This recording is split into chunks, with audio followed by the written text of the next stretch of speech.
Welcome back to Living Resonance. I'm Monifa, and today we're exploring the cosmic current of the gene keys and the lunar cycle so you can cultivate your voice, live your genius, and weave your legacy in harmony with the current frequencies. So, we are currently in the lunar phase of the full moon in Taurus, which is gene key 2 and also human design gate 2. They are the same.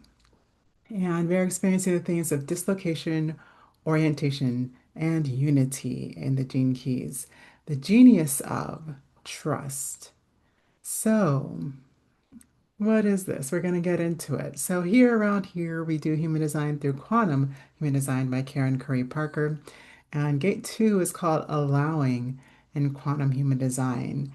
And she has some amazing, amazing approaches to this. First of all, allowing the ability to be in an allowing, or, I guess allowing, the energy of this frequency is allowing, right, through her lens. So learning to know that you are valuable and lovable simply because you exist. This is one of those things that I say all the time. Um, Actually, not as much lately, probably because people don't believe it. People don't believe you when you say it. So I'm always trying to find new ways to break through that, and so people understand it in a felt way, in a deeper level. But it's true. It's true. Like you are here, and you are here for a purpose, and you are the purpose, the who you are as you are, nothing added, nothing taken away, is why you're here. So, what's important and what I love about the Gene Keys is about learning why that is and learning to value you and your uniqueness. And I call that uniqueness your voice. So that's what we call, it's spoken about voice and branding and all this kind of thing for that reason. It's your essence, your qualities, what makes you you. And even in the gene keys, when you come back around to it in the prosperity path, that sphere that we're calling life's work becomes brand, and it's called the voice. It's called the voice. The brand is the definition of that. So yes. So optimally in quantum human design, in this energy, I'm gonna do a quote directly from Karen Curry Parker here, which is trust that you are supported in being the full expression of who you are and your life purpose, even if you don't know how or what the support will look like. So even if you don't know what your purpose is, which is not anything external, it's only about you, you get to have this energy if you can trust that that is true. Okay, that you are here to be you. So in the gene keys, let's get a little bit nitty-gritty here on the gene keys. As the shadow of dislocation, the gift of orientation, and the city of unity. And honestly, this could be like a pretty short, pretty short version of the transit this time because it's pretty straightforward. This is about being all of what we are and who we are. And the chapter is called Returning to the One. What I love about this is that there is it's talking about the one and the two, and in the chapter it actually talks about there is no two. There's two is a actually an undefinable thing that in the truth of energy, well, two ones, one plus one equals three. And I'm sure a lot of people will not appreciate that, but you're probably not here anyways because you don't believe in astrology. But yeah, the reality is that when you are adding things together, there is more in the end. And that is true in any relationship. So that's talked about in the gene keys where two people are, there is a third. And that is the truth of energy and how it works. The two things come together and make another, right? And yay, so let's talk about the ring it is in. So this is the ring of water. So for those who are in the know, that's a codon ring, and it is an association of how the gene keys work together in the use of the energy of the body. And what's fun about this for the diehard gene key people is that our new moon is in the ring of fire. And those who love yin yang and the true origins of the I Ching, that that is kind of the whole story. The story is fire and water, um, and wind and water. Wind and water is the flow, fire and water is the alchemy. It's the alchemy systems. So yeah, so anybody who is into the alchemy level of things, then you will enjoy that. And the introduction to the shadow section is called As You See It, So It Changes. So that one is really one of those that you can sit down and meditate on it because it means a lot of things and they're all infinitely beautiful. So as you see it, so it changes. As you see it, so it changes. Our awareness literally is the thing that shifts our lives and ourselves. I have a quote coming up that is transcendental, but because these things are so transcendental, like they probably won't take that much time. So I'm gonna see how short I can make this one because it's actually pretty beautiful and in its brevity, I think. Um, the shadow of dislocation. So that is if we're feeling that low vibration perspective, and that's how we are understanding the energy coming in. So even this energy, this frequency that is meant to help you understand that you are everything you need to be, if you're in the perspective of the shadow, it just feels like being lost, a feeling of separation. And that feeling comes from being separated from nature. And one of the things that we have learned to believe, have been conditioned to, is that we are in a downward spiral, that we are hurting nature and therefore ourselves. Now, this is not true, right? But the paradox of transcendence is always happening, right? So there's the way that is true. In other words, we are impacting nature and we are also purposefully harming ourselves through some of the choices we make in manufacturing and all the things, right?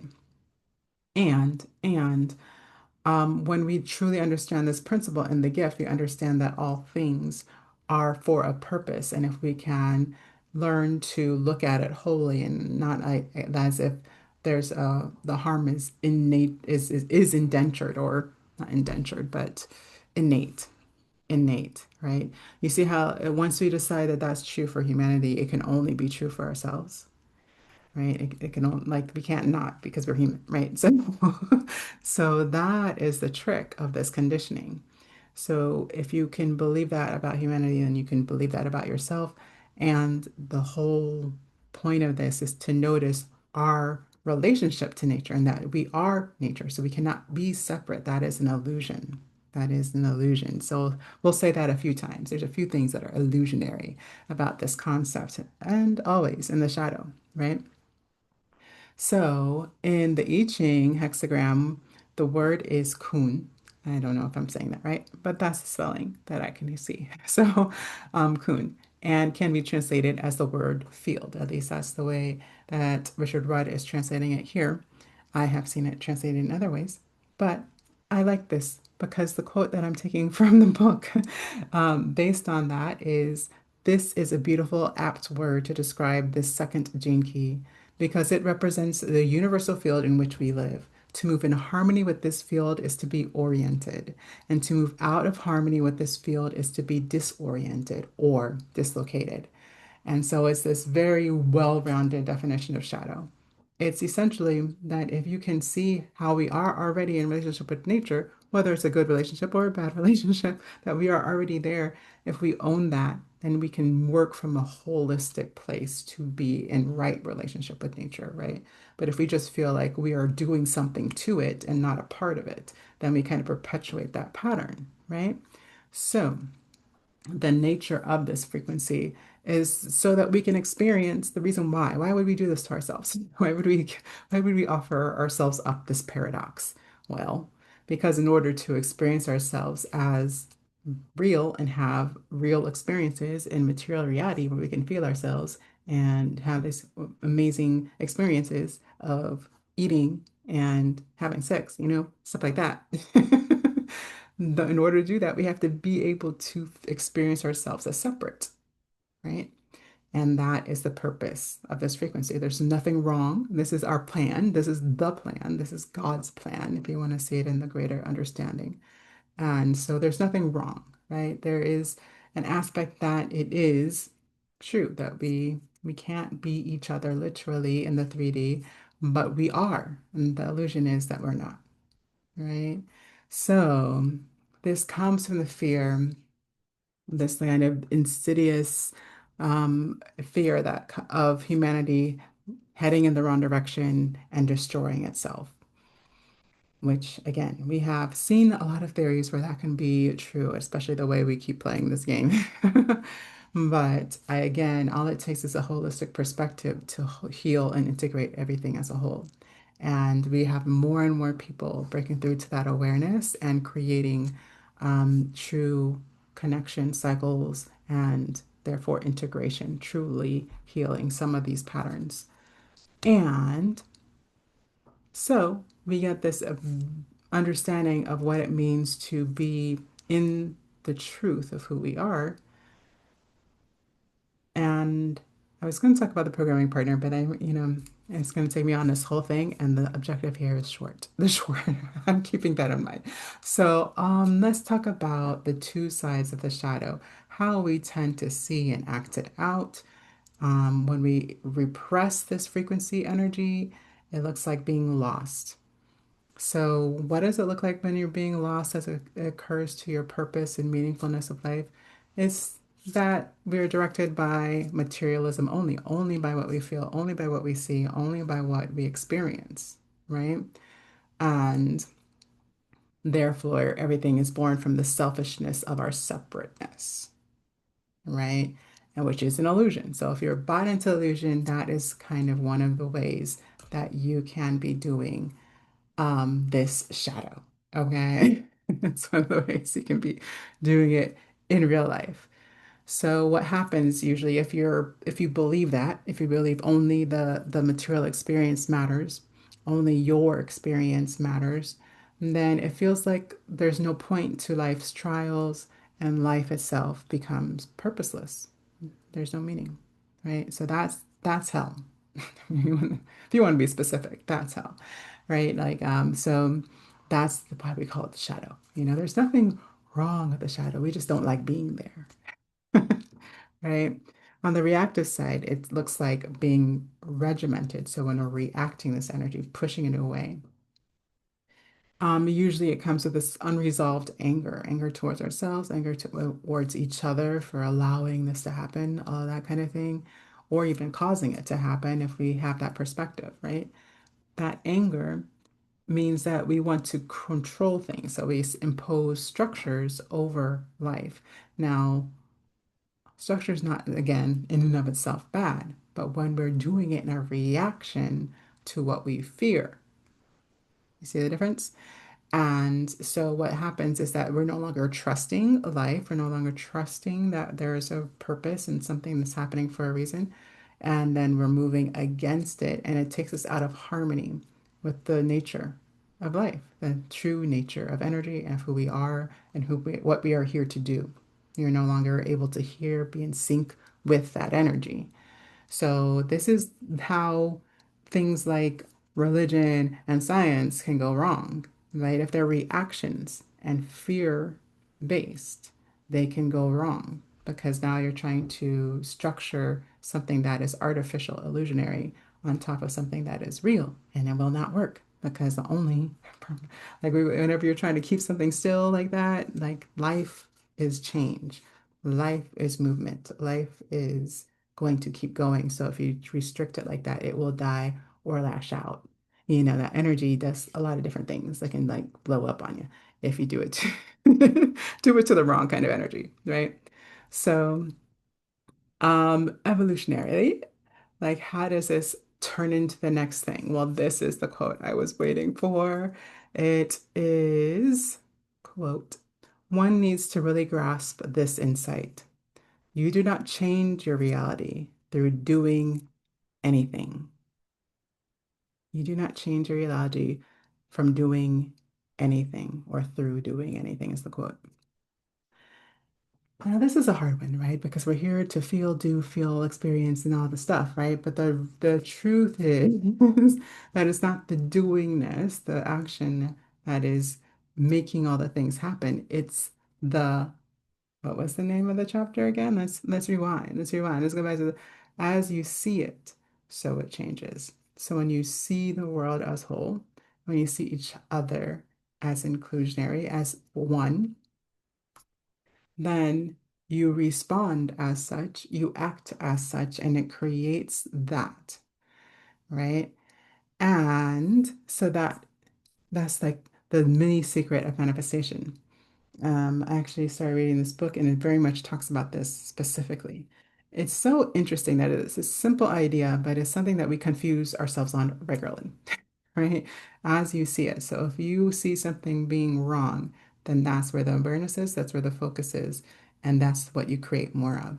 If you see what you want, what you see the truth of the underlying understanding, we are one, we are love, we are in harmony, and then acting as such and creating more of that, that's how you do it. That's the magic of manifestation and or magnetism. So one of the definitions here of the genius of the gift is of which is orientation, remember, is mineral magnetism because it's literally what it creates in the energetic field when you are in right relationship to who you really are, to nature.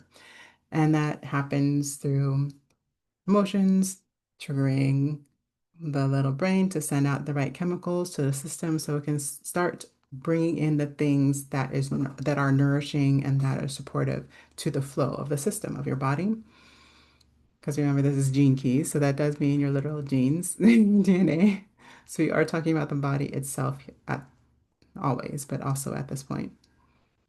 Now, I've got a long one for you. I've got a long quote for you. But again, because it just says it so well. The more you let go into the yielding quality of this gift, the more universal power floods through you. Your timing becomes more and more fine-tuned, so much so that if you find yourself out of harmony with the magnetic mineral transducers in your body, immediately convey this to your brain. It is through the second gift that you can see the hidden agenda of life, to bring all beings into awareness to their unity. The magnetic attractor field around a person who is centered on the second gift exerts a powerful effect on all those around it, meaning that harmony is catching. And a little extension here. Oneness cannot be comprehended, only lived. See, like that's pretty much all you need to know, right? That's pretty much all you need to know. You literally have the effect of changing your own experience and your chemistry through thought. And the more that we decide to focus on what we want more of, right? On those things that we want to have more of an experience of, the moment things shift, seemingly magically, but mostly through energetic magnetism. So, if you are a journaler out there, I do have a couple questions from Karen Curry Parker here.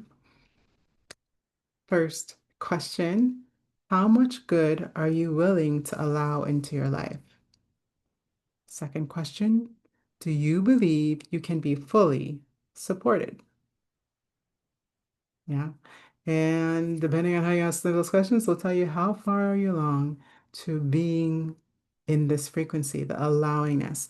In the I Ching, it's also called, that speaks to receptivity as well as, the receptive feminine. And being receiving and is a feeling, right? Absorbing things, taking things in. Yeah, if I wanted to do a long version, we could get in there because we also have these amazing grand trines happening in the astrology wheel, in the water and in the fire on the western side. So what's fun about that is that we have the water again as our full moon in the ring of water, and then we have the ring of fire in the new moon coming up this month. So we already have this truth of alchemy being the understanding of what we get to be more of, right? So letting go of the ideas that you can't be supported to be yourself. That's the mission here in the full moon, because in the new moon it's about initiating from that truth. So I will see you on the next transit. Ta ta ta.